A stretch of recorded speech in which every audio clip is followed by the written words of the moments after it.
So hello YouTube. As you may be able to see, today's topic revolves around steel helmets and specifically German steel helmets. So as many of you will know, this is a pretty iconic design. And yeah, they're wonderful pieces to collect. And just as a disclaimer, I mean, a lot of people will take issue with collecting these items for obvious reasons. I'm not of that opinion. Again, I think this is a fantastic historical piece. It's worth discussing, it's worth sharing, just because it's so fascinating and so historically significant, I should say. Standard German army helmets are designated M35. So helmets from the Second World War, I should say. So they were manufactured from 1935 onwards. This particular example is actually an M40. And yeah, it's dated around 1941, which I'll explain later how I managed to figure that out. The designation M35 is the official designation. M40 is a designation that was invented by collectors, I should say. So there are only minor differences between the two. The main one being that the M40 has a vent stamped straight into the metal, whereas the M35 has a separate piece for the vent that was stamped in. Other than that, the two types are pretty much identical. So the early war helmets, so the M35 and the M40, they do have other distinguishing features from the later war helmets, so the M42s. The first one being that they're heavier than the late war helmets. And the other factor being that the edge was actually rolled in. So the entire edge would have been rolled in, which is quite labor intensive. And as the processes for manufacture were simplified as the war progressed, this rolling of the edge was omitted.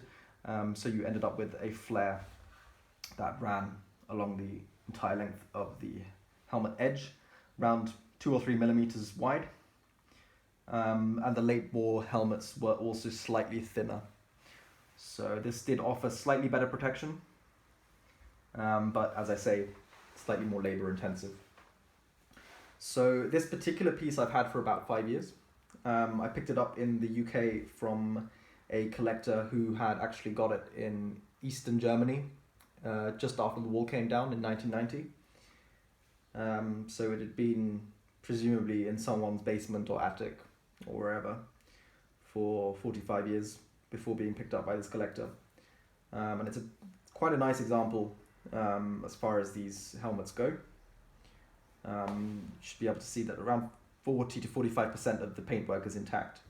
And that includes the decal, which is an eagle, which indicates that this helmet is actually a Luftwaffe helmet, most likely used by flak gunnery divisions in the anti-aircraft role, and most of these helmets would have been repurposed for ground combat as well. So this most likely would have seen actual ground combat, even though it is a Luftwaffe helmet.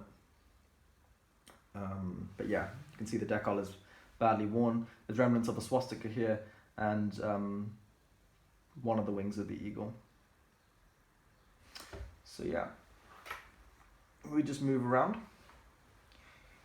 You should be able to see one of the bolts is missing. Nothing you can do. Just one of those things. And then onto the back. Pretty standard arrangement. One bolt in the middle at the back. And again, paintwork you can see is pretty good. Could be slightly better, but it's not bad. Yeah. Gives you an indication of what the helmet would have looked like during its prime. Now, another quite positive aspect of this helmet, I would say, is the fact that you have an original chin strap. For a lot of helmets, they might have a liner, all this and all that, but the chin strap will just fall off. Just simple wear and tear. It's a thin leather strip, it's just going to fall off. So yeah, that's quite a rare aspect, I would say, of this helmet, which makes it all the more special. I try not to move it at all. I just leave it there, just preserves its longevity. But yeah. Now let's have a look at the inside. Now the inside is, I would say, as interesting as the outside. So again, as I say, you have this edge that was rolled in. Gives it quite a nice sort of clean look. Yeah, and as you can see, around 95% of the liner is intact.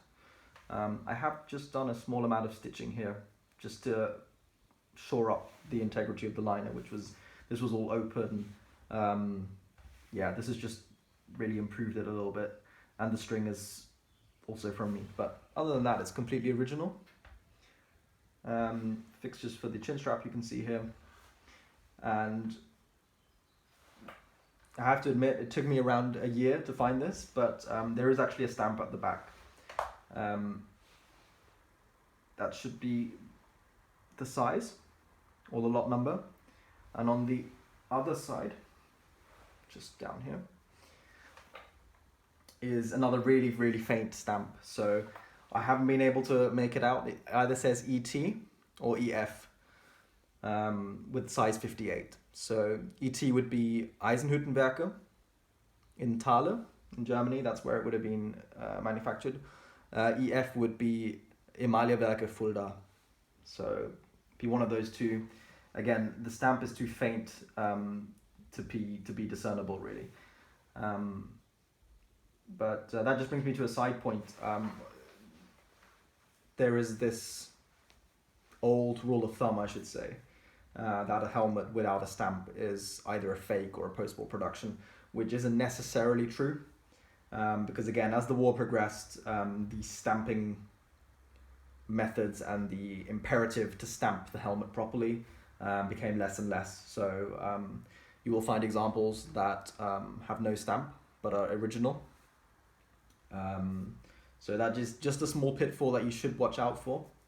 But generally speaking, if your helmet has a stamp and it looks original, it looks aged, then you're dealing with an original. So that is just a small thing you can look out for. And I think the most interesting thing about the inside of this helmet is that it is actually named. So it's the name Anger, so Anger, which I found out is popular name in Eastern Germany. So again, that just adds to the provenance of this piece. Yeah, the fact that it's named just gives it that personal touch. It's very, very interesting to know. Now, coming back to the date of manufacture, for a long time I was unsure. So this helmet could have been produced either in 1940 or 1941. But I investigated a little further and actually managed to inspect the inside of the metal liner band, which revealed the date of 1941. So that's how I managed to establish that. Obviously, there could be a replacement, but given the information I have to hand, it is an M40 because of the vent, and it's not an M42 obviously because of the flares. The only year that it could have been manufactured, or the only 2 years, are 1940 or 1941, and as I then later established, the date turned out to be 1941 as stamped on the inside of the liner band. So yeah, I think coming to my main point, anyone who wishes to start collecting these should just be aware of some of the pitfalls, especially in regard to fakes or restored originals that are made to look like they have the original paint scheme and whatnot. So there's just a few small things. I mean, the first very, very basic one is an original helmet doesn't have any odor at all. So a lot of copies or reproductions will have been painted and 75-year-old paint doesn't smell. It's a very important factor. So, and again, the second point, which we've already touched on, are the stamps. So it's another thing you can look out for. The general look and feel of the liner is a pretty good indicator. But for me, the most important thing, and it's quite an abstract method, I would say, is just going by gut feeling and just having a look at the edges, especially, and just at the paintwork. So what you'll find is quite nicely painted surfaces, and then you'll find perfectly worn edge with little pitting where the metal has lightly oxidized. It's not rust, but it's just a slight oxidation of the metal, which, while you can fake it, is extremely hard. So there's just these little things where you can see that aging is genuine and it's not been reproduced, because, as I say, doing so is extremely hard. And looking at the edges is probably the best place. So especially around here, I find it's quite a good place to look. And the other thing I would say is look at the back, because as the piece was stamped, you will get these small lines that occur, and these tend to only become visible when the paint starts to wear as the years go by. So you'll see these lines that just sort of emerge, and they're just a result of the stamping process. Again, can replicate it, but it's not very easy to. So it's just another thing to look for. And again, I think the final thing I would say is most of the helmets you're going to buy are going to be online. And again, just go by gut feeling. A reputable seller or vendor will have a long description. They will have numerous photos. They may even have a certificate backing up the authenticity of the helmet. So try to avoid claims of originality, short descriptions, 1 or 2 pictures. And again, there are exceptions to this, but I would say the best examples tend to come from the United States, because they're untampered examples in usually pretty good condition, with collectors that sometimes even have certificates. Try to avoid buying refurbished helmets from Eastern Europe. You do get the odd untampered original, but most of them have just been dug up out of the ground and painted over, which is fine for some people. There's no problem with that, but depends what kind of standard you're looking for, what kind of originality you're looking for. And again, this piece is probably just about above average. I mean, the sky is definitely the limit if you want to start spending money on this kind of thing. Certain pieces, especially if they are in perfect condition and are verified as original, they can go for thousands or tens of thousands of euros. So a paratrooper helmet can go up for up to 30,000. A decent World War II German steel helmet will start at around 1,000 euros. You can probably go below that, but again, just look out for these small pitfalls. And another thing I would say, just as another side note, a lot of original helmets or German helmets that are sold as original are actually not German. So watch out for Spanish helmets that are sold as German. The vents are placed slightly differently, and they have a slightly different look to them. They're going to be lighter as well. Another one to look out for are Bulgarian helmets. They're again slightly odd looking, and they have a very distinctive ridge that goes up the middle. It's not a big feature, but it's there nonetheless. And they have a more sort of rounded shape to them. So Again, this is a very classic shape. Bulgarian helmets tend to look a little different. And the third one I would say to watch out for are Hungarian helmets. From the front, they tend to look very German. The edges are a little bit more straight. Again, they're lighter than German helmets.